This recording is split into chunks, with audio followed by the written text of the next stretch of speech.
So, I am 20. Yay! The teenage years are officially over, and honestly, they have been some of the craziest of my entire life. I have learned a whole lot about myself, about the world, and about how the human mind works, and there have been some pretty negative experiences. But overall, I am extremely grateful. I'm extremely grateful for all of you who have grown up with me, been here through the ups and downs, and for everything I have learned and been through. So at the ages of maybe 17 or 18, I was pretty lost in life. I had no idea where I wanted to go, what I wanted to do, and honestly from there on, I really learned a lot about life. So today I'm going to be sharing 19 of the life lessons that I have learned in my teens to all of you guys, and hopefully change your guys' lives as much as it did to me. Lesson number 1 is have a set schedule for your day. The thing is, when we're growing up and going through school, we're kind of forced to have a set schedule. We have times of when our classes are set, we have a lunchtime, we have sports after school or whatever it may be. But we're pretty much set to that certain schedule. But the thing is, once you turn 18 and leave school, if you're not going to college, you have no one sitting there trying to tell you what to do. If you're trying to be a freelancer and work for yourself, maybe start a YouTube channel, start a business, you're not gonna have anyone sitting there over your shoulder telling you you should be doing this right now. Okay, it's lunchtime. You're gonna have to figure each and every one of those things out for yourself. So that's where having a set schedule has really helped me. It has kind of been an accountability partner for me. I would have a calendar notification pop up saying, okay, you should be doing this right now. And honestly, to be quite frank, I 90% of the time did not want to do it, and it was the last thing I wanted to do.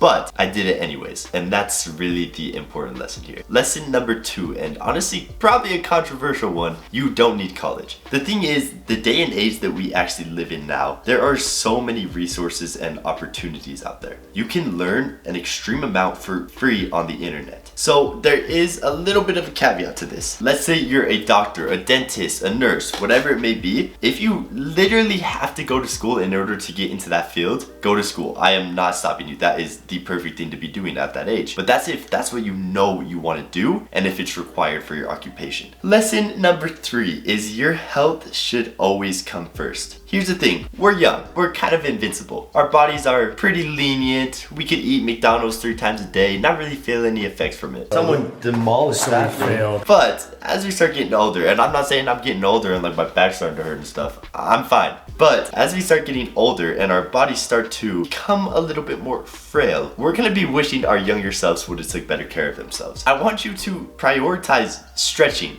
prioritize recovery, prioritize your diet, prioritize taking care of yourself, because this body is going to be with you for years on end, and the fact of the matter is most of your life is going to be a little bit tight and painful. So the more you could prevent that now, the better. Lesson number 4 that I learned in my teens is prioritize your sleep. So I know it's a little bit of a boring one, we're young, but sleep should be a priority in your life. Now, obviously I'm not saying you have to be like a monk and follow a strict bedtime. I'm going to bed at 9:15 every night, waking up at 4 a.m. Obviously not, that's just not sustainable. But 9 times out of 10, try to fall asleep at roughly the same time, whether it's 12 o'clock and you're waking up at 7, 8, or whatever it may be. Follow a strict time where you are gonna set everything aside and go lay down. Now I know you probably may be talking to a girlfriend or a boyfriend or watching the new YouTube video, but once that time hits, just go to sleep. Your body is going to thank you for it. Lesson number 5 is learn to continue working even when you're not seeing any results. So honestly, I kind of learned this lesson like a few weeks ago. It kind of just dawned on me. But really, this might be one of the most important ones in the entire video. So this can really contribute to a lot of different things. Let's say you've started working out. You've been working out for a year and you're not really seeing any progress. The person who can work out for a year and not see any progress and continue working out is always going to be ahead of the person that stops working out when they stop seeing results. Or let's say you wanted to start a YouTube channel. You've always had this dream of starting a channel,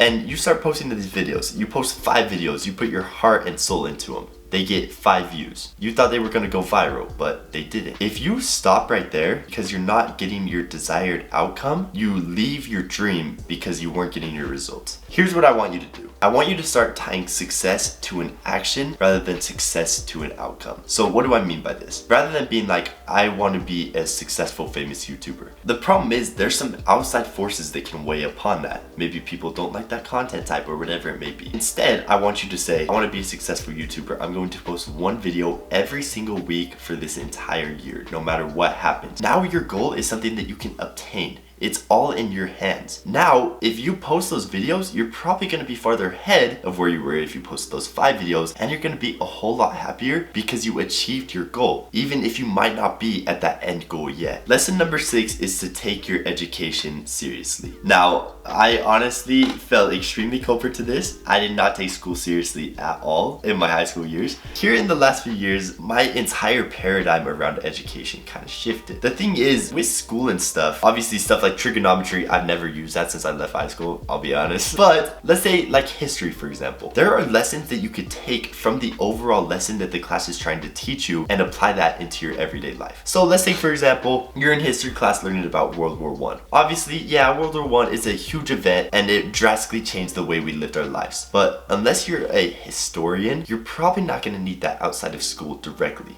But what you could do instead, maybe you're into psychology. While in class, think about, okay, so why did this person do this extreme act to try and get maybe power or whatever it may be? What is the driving factor that is pushing them to be there? From there, you'll learn a little bit about human psychology, what forces people to do things, and you'll be able to take that into your life outside of school. Lesson number 7, and this kind of goes along with the last one in a way. Don't focus on how much you are actually earning. So what do I mean by this? Let's say you're offered 2 jobs. Job number 1, you're working at McDonald's, cooking burgers, and you're making $18 an hour. Super good pay. Over here, job number 2, you're working for a multi-millionaire as his apprentice. You're working with him day to day, but you're only making $12 an hour. $6 an hour more at McDonald's. So obviously, probably most of you would take the McDonald's job. I'm making more money. Why would I not take that? Let's like 10 years down the line, or when you're going to get your next job. Let's say you put on your resume, I worked at McDonald's, or I worked as an apprentice for this multi-millionaire. Probably if your next employer was given the choice between the two of them, they would take the apprentice. That's because they have learned. They've been in the field with that person. They learned skills that this McDonald's employee who was cooking burgers didn't learn. This person is ahead of them in monetary value now, but 10 years down the line, this person's gonna have a lot more opportunity, education, and mental strength compared to this person that is going to propel them way farther ahead in the future. Lesson number 8 is to figure out what you enjoy doing. So this is actually an extremely powerful practice that I heard someone talking about that they did with their grandson. So their grandson came up to them and was saying they have no idea what they want to do. They graduated high school, had no idea what they wanted to do in the future. So what he actually did is he sat down with them and had them write down every single interest he had and write down everything that he did not want to do. So now they had this huge list, 2 columns of things he loved, 2 things he hated. They looked at what jobs were potential opportunities for him that fit inside of his liked category. He then went out and tried a few different jobs and found the one that suited him best from there. So this is a practice that you could do as well. Lesson number 9 is work on changing your beliefs. So this is a little bit of a tricky one because we're wired from birth to have certain beliefs. Our parents teach us almost everything we know from a young age, and it's kind of hardwired into our brain. So why would you want to change those beliefs you have? Everyone has different goals in life. There are certain beliefs you obtained from people who might not be the best influences on you, and you need to change those beliefs now before they get set in stone and hardwired into your subconscious mind. Changing your beliefs is going to be difficult. It's going to take a lot of time, and figuring out which beliefs you need to change is going to take a lot of time as well. So what I want you to do is sit down, figure out exactly what you want to achieve in life. Once you figured out exactly what you want to achieve in, let's say, 10-15 years, figure out what is stopping you now from achieving those goals. Lesson number 10, and kind of an interesting one, but extremely important, is learning to love. So this is kind of a new one for me too, I'll be honest. It's kind of a huge shift in my overall beliefs. The stigma in today's world is that boys shouldn't really share their feelings. You shouldn't give your heart to people. And yeah, there's a good reason for that. And honestly, that's kind of how I grew up living my life. I'd be in relationships and never really give my full heart to someone. And that's toxic. You have to be able to give to receive. You're not going to be able to fully give yourself to someone if you're not willing to give up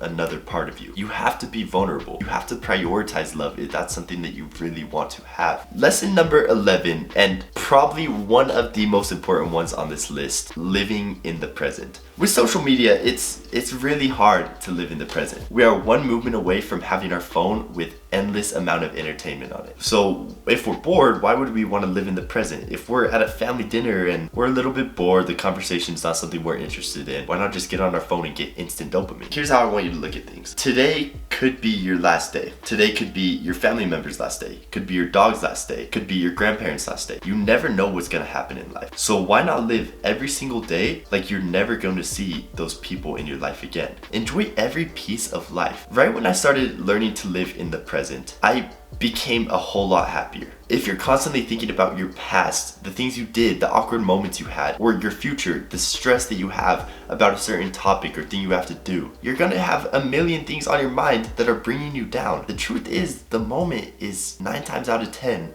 pretty perfect. Lesson number 12 is to focus on building strong relationships. So this kind of goes along with learning to love, but this is more for the friendship and co-worker side of things. You want to prioritize building strong relationships with people who are going to build you up in life and get you closer to your desired goal. People who drive you to be better, not people who are weighing down on you. You want to be able to easily cut people out of your life and build strong, deep connections that are fruitful and meaningful with those people who drive you to be better. Be able to talk to people, open up to them, express yourself, how you're feeling, your emotions. Have people who are going to walk you through your problems. Lesson number 13, self-care is extremely important. This could be kind of two sides of things. One, it could be your hygiene, but it could also be just your overall health and attractiveness. Obviously, the hygiene side of things, you need to be taking care of yourself. You don't want cavities, acne all over, whatever it may be. But on this other side of things, let's say naturally you're not the most attractive person. The thing is, that really does not matter. Girls or boys, I don't know who's watching this, will still find you attractive. They don't necessarily want the most physically attractive person. They don't need that. They want someone who's going to take care of themselves, who is tidy, who has their stuff put together, who is hygienic, smells good. I promise you, if you take care of yourself, you're gonna be a whole lot farther ahead than that person who's naturally really attractive but does not have their life together at all. Lesson number 14 is do not rely on others for advice. There is caveats to this, just like there is with everything in life. Obviously, you want to take advice from certain people at certain times, but what I really mean by this is don't take